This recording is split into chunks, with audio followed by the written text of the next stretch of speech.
Imaginons un instant un parasite.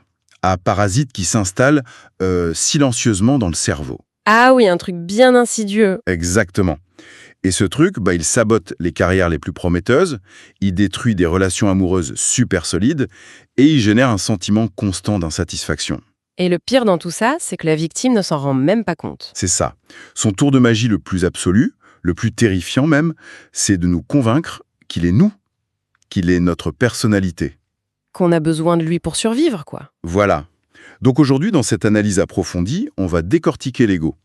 Et le paradoxe fascinant qu'on va explorer à travers nos documents, c'est que cette entité conçue pour nous protéger est en réalité le gardien de notre propre prison. Et plus on est persuadé d'avoir raison, plus les barreaux de cette prison se resserrent. C'est fou quand on y pense. Notre mission aujourd'hui, c'est de comprendre que notre plus grand obstacle à la paix et au succès, c'est ni la malchance, ni le passé, mais bien notre ego. Et pour ça, on va faire le pont entre notre culture moderne de la validation permanente et la poésie philosophique de Saadi Shirazi. Saadi Shirazi, ouais, un érudit du XIIIe siècle qui a côtoyé aussi bien des rois que des mendiants. Et qui a trouvé un remède qu'on a un peu oublié à l'ère d'Instagram. C'est une excellente façon de poser le cadre.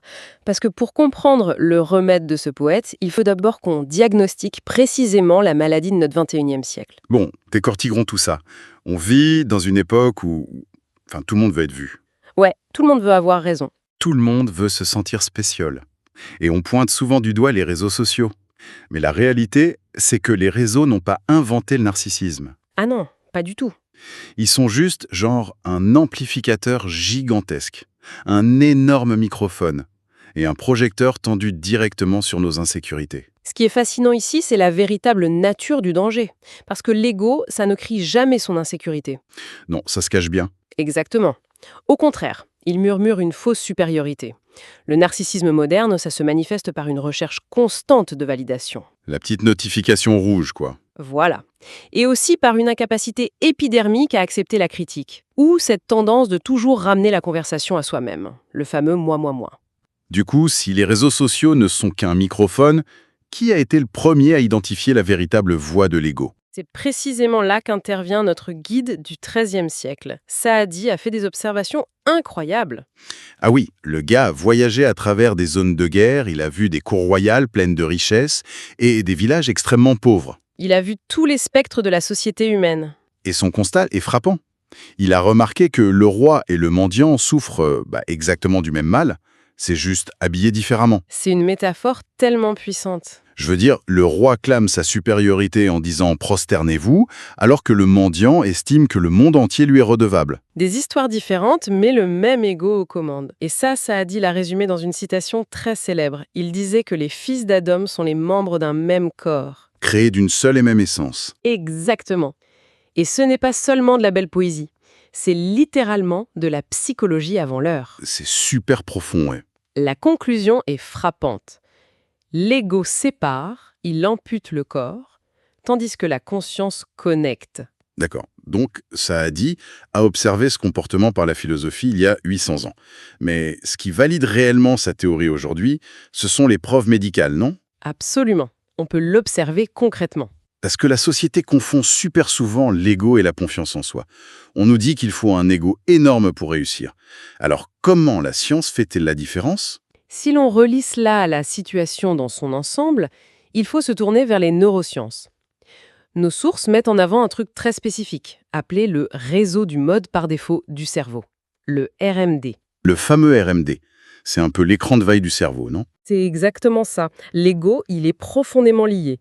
C'est la zone responsable des pensées tournées vers le moi, je. Quand on ne fait rien de précis, cette zone s'active pour scanner notre place dans la tribu. Genre pour voir si on est en sécurité socialement. Voilà.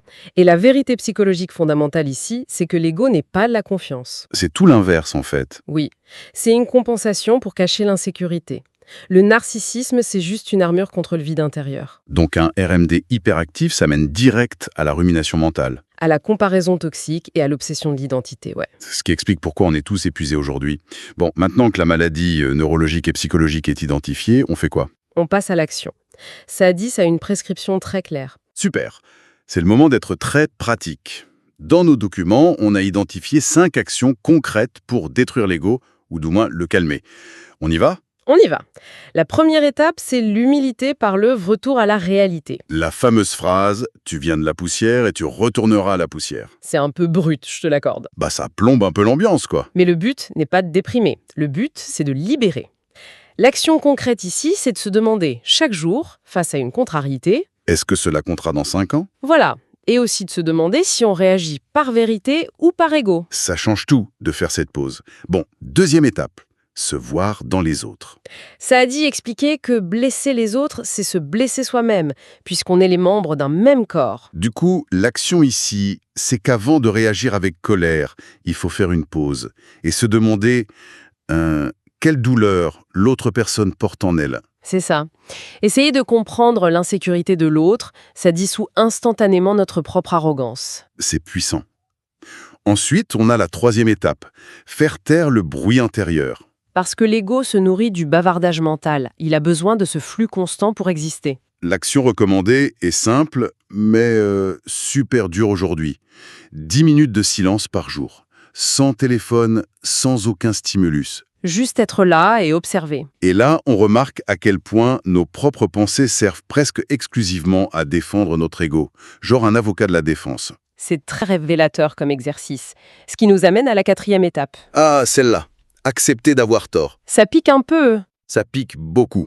Enfin, je réagis vivement là-dessus parce que admettre ses torts, surtout en public, ça ressemble vraiment à une attaque physique contre notre identité. On a l'impression de mourir de l'intérieur. Mais carrément, t'as le cœur tiba, t'as chaud. Mais la vision de Saadi est tellement rassurante là-dessus. Il dit que la correction est une évolution, ce n'est pas une humiliation. C'est un super recadrage. L'action concrète, la prochaine fois qu'on a tort, c'est de dire simplement « tu as raison ». Sans se justifier. Juste « tu as raison ». Et laisser l'ego pleurer. Exactement.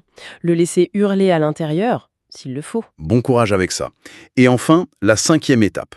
Se détacher de son identité. Le narcissisme moderne, c'est vraiment une obsession identitaire. Grave. Je suis mon travail, je suis mon nombre d'abonnés, je suis mon succès. Oh, Saadi dirait que nous ne sommes pas ce que nous possédons. Donc l'action, c'est de lister 5 choses qui définissent notre identité. Et ensuite, on se demande, brutalement, qui suis-je sans ces choses? C'est vertigineux comme question. C'est là que ça devient vraiment intéressant, en fait.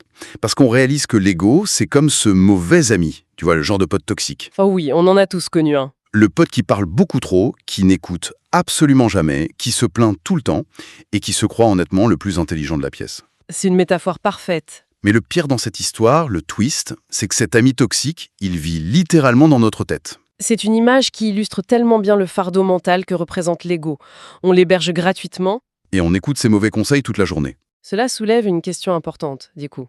On est en 2026, ces 5 étapes sont puissantes, mais est-ce qu'elles exigent qu'on abandonne la société moderne? Enfin, on va pas tous partir vivre comme des moines du XIIIe siècle dans le désert. Absolument pas. Et si Saadi vivait aujourd'hui, il ne rejetterait pas la modernité. Il ne jetterait pas son smartphone par la fenêtre. Ah ouf, tu me rassures. Sa devise serait plutôt un truc du genre « utilise l'outil, mais ne deviens pas l'outil ». Donc en gros, l'idée c'est de publier sur les réseaux sociaux mais sans chercher frénétiquement la validation derrière. C'est ça. Et de réussir professionnellement sans y attacher son identité tout entière. Si on échoue, on n'est pas un échec humain. Et de parler tout en sachant écouter, ça c'est la base. Le but ultime de toute cette philosophie, ce n'est pas de détruire l'ego de façon absolue. Ce serait impossible et même dangereux. Ouais, on a besoin d'un minimum d'ego pour fonctionner. L'idée, c'est de cesser de le laisser prendre le volant de notre vie. Il peut être sur le siège passager, mais il ne conduit plus. Alors, qu'est-ce que tout cela signifie au fond? Comment on conclut ce grand voyage dans le temps? Je dirais qu'il faut regarder la fin de la vie de Saadi. C'est vrai, à la fin de sa vie, après avoir tout vu, il ne mesurait pas le succès par la richesse ou la renommée. Pas du tout. Il le mesurait uniquement par la sagesse et l'humilité. Ce qui est dingue pour un homme qui fréquentait des rois. Et c'est peut-être ça la véritable mise à jour dont notre siècle a besoin. Ouais, pas plus de connaissances, pas une nouvelle appli de productivité. Et pas plus d'abonnés non plus, mais plus de conscience. Car dépasser l'ego, ça ne signifie pas du tout devenir moins. Ça ne veut pas dire se rabaisser. Non, ça signifie devenir libre, pleinement libre. C'est super beau. Et ça m'amène à une dernière pensée. Un truc assez provocateur pour ceux qui nous écoutent. Vas-y, je t'écoute. Si le narcissisme est vraiment une armure contre le vide intérieur, comme on l'a vu avec les neurosciences, alors peut-être que l'acte de rébellion le plus puissant dans notre économie moderne, de l'attention, Ce n'est pas de crier plus fort sur les réseaux. exactement. Ce n'est pas de crier pour être vu, c'est de cultiver un silence intérieur si riche, si profond, que le besoin même d'être validé par les autres disparaît complètement. C'est l'antidote parfait. On laisse tout le monde méditer là-dessus et on invite ceux dont la perspective a évolué, ne serait-ce que de 1% aujourd'hui, à aimer et partager cette analyse. Et à s'abonner pour continuer à s'améliorer quotidiennement avec nous. D'ailleurs, on est super curieux de savoir dans quel domaine l'ego se manifeste le plus au quotidien, donc l'espace commentaire est là pour ça. C'est toujours fascinant de lire les retours d'expérience. Ah oui, on apprend plein de choses. Et pour aller encore plus loin sur ces sujets, il y a des livres électroniques gratuits disponibles directement dans la description. Une excellente ressource pour creuser le RMD et les philosophies anciennes. Tout à fait. Merci de nous avoir suivis dans cette exploration de Saadi Shirazi et à très vite pour une nouvelle plongée au cœur de la psychologie humaine. À bientôt!